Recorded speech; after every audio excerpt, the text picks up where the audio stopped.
ओम श्री शक्ति नमः। ओम श्री शक्ति नमः। ओम श्री शक्ति नमः। वाराणसी तथा विश्वेश्वर का महात्म्य।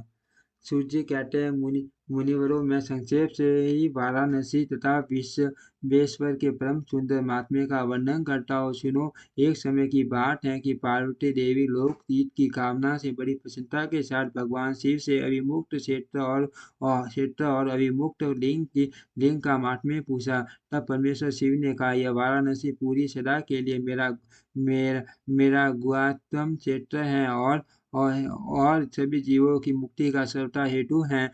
इस क्षेत्र में सिद्धगण सदा मेरे व्रत का आश्रय ले नाना प्रकार के वेश धारण किए मेरे लोक को पाने की इच्छा रखकर जितात्मा और जितेंद्रिय और नित्य महायोग का अभ्यास करते हैं। उस उत्तम महायोग का नाम है पाशुपत योग। उसका श्रुतियों द्वारा प्रतिपादन हुआ है। वह भोग और मोक्ष रूप फल प्रदान करने वाला है। महेश्वरी वाराणसीपुरी में निवास करना मुझे सदा ही अच्छा लगता है, जिस कारण मैं सब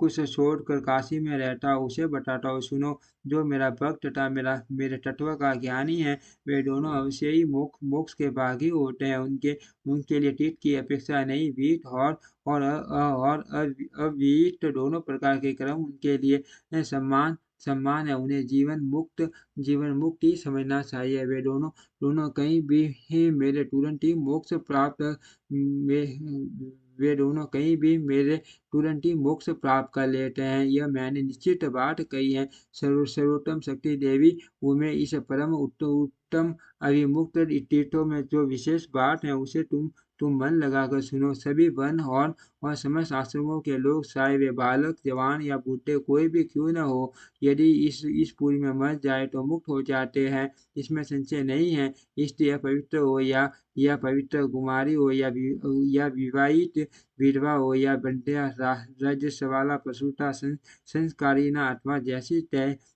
कैसी क्यों न हो, यदि इस क्षेत्र में मरी हो तो अवश्य मोक्ष की भागिनी होती है। इसमें संदेह नहीं है। सवेदज अंडज उदबीज अथवा जरायुज प्राणी जैसे यहाँ मरने पर मोक्ष पाता है, वैसे और कहीं नहीं पाता। देवी, यहाँ मरने वाले के लिए न ज्ञान की अपेक्षा, न भक्ति की, न कर्म की आवश्यकता, न दान की, न कभी ये संस्कृति की अपेक्षा है, और न धर्म की। यहाँ नाम कीर्तन पूजन तथा उत्तम जाति की भी अपेक्षा नहीं होती। जो मनुष्य मेरे इस मोक्षदायक क्षेत्र में निवास करता है, वह चाहे जैसे मरे, उसके लिए मोक्ष की प्राप्ति सुनिश्चित है। प्रिय, मेरा ये दिव्य पूर्व गुरु से भी गुप्तर हैं। ब्रह्मा आदि देवता भी इसके महात्म्य को नहीं जानते। इसीलिए यह महान क्षेत्र अभिमुक्त नाम से प्रसिद्ध है, क्योंकि नैमिष आदि सभी तीर्थों से यह श्रेष्ठ है। यह मरने पर अवश्य मोक्ष देने वाला है। धर्म का सार सत्य है, मोक्ष का सार समता है, तथा समस्त क्षेत्र एवं तीर्थों का सार यह अभिमुक्त तीर्थ काशी है। ऐसी विद्वानों की मान्यता है। इच्छा अनुसार भोजन, शयन, क्रीड़ा तथा विविध कर्मों का अनुष्ठान करता हुआ भी मनुष्य यदि इस अभिमुक्त तीर्थ में प्राणों का परित्याग करता है, तो मोक्ष मिल जाता है। जिसका चित्त विषयों में आसक्त है और जिसने धर्म की रुचि त्याग दी है, वह भी यदि इस क्षेत्र में मृत्यु को प्राप्त होता है, तो पुनः संसार बंधन में नहीं पड़ता। फिर जो ममता से रहित, धीर, सत्वगुणी, दंभहीन, कर्म कुशल और कर्तापन के अभिमान से कारण रहित होने के कारण किसी भी कर्म का आरंभ न करने वाले हैं, उनकी तो बात ही क्या है। वे सब मुझ में ही स्थित हैं। इस काशीपुरी में शिव भक्तों द्वारा अनेक शिवलिंग स्थापित किए गए हैं। पार्वती वे संपूर्ण अभिष्टों को देने वाले और मोक्षदायक हैं। चारों दिशाओं में पांच पांच कोस फैला हुआ ये क्षेत्र अभिमुक्त कहा गया है। ये सब ओर से मोक्षदायक हैं। जीव को मृत्यु काल में यह क्षेत्र उपलब्ध हो जाए तो उसे अवश्य मोक्ष की प्राप्ति होती है। यदि निष्पाप मनुष्य काशी में मरे तो उसका तत्काल मोक्ष हो जाता है, और जो पापी मनुष्य मरता है, वह काव्यों को प्राप्त होता है उसे पहले यातना का अनुभव करके करके ही पीछे मोक्ष की प्राप्ति होती है। सुंदरी जो इस अभिमुक्त क्षेत्र में पाठक करता है वह हजारों वर्षों तक भैरवी यातना पाकर पाप का फल भोगने के पश्चात ही मोक्ष प्राप्त पाता है। छठ कोटि कल्पों में भी अपने किए हुए कर्म का क्षय नहीं होता।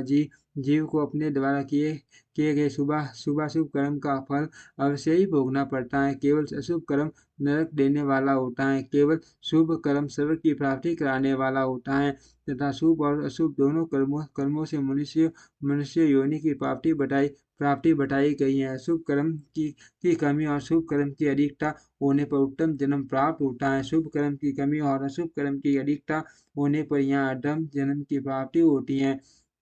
जन्म की प्राप्ति होती है। पार्वती जब शुभ और अशुभ दोनों ही ये कर्मों का क्षय हो जाता है तभी तभी जीव को क्षय हो जाता है तभी जीव को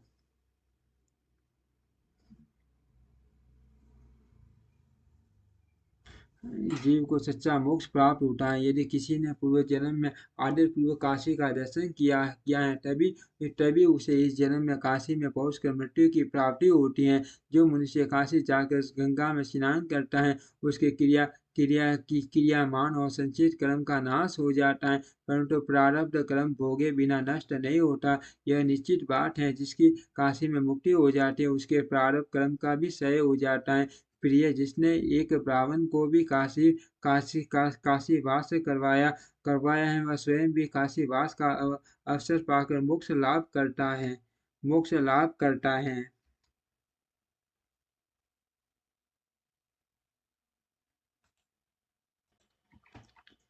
सूर्य जी कहते हैं मुनिवरों इस तरह काशी का तथा विश्वेश्वर लिंग का प्रचुर महात्म्य बताया है जो छठ पुरुषों को भोग और मोक्ष प्रदान करने वाला है।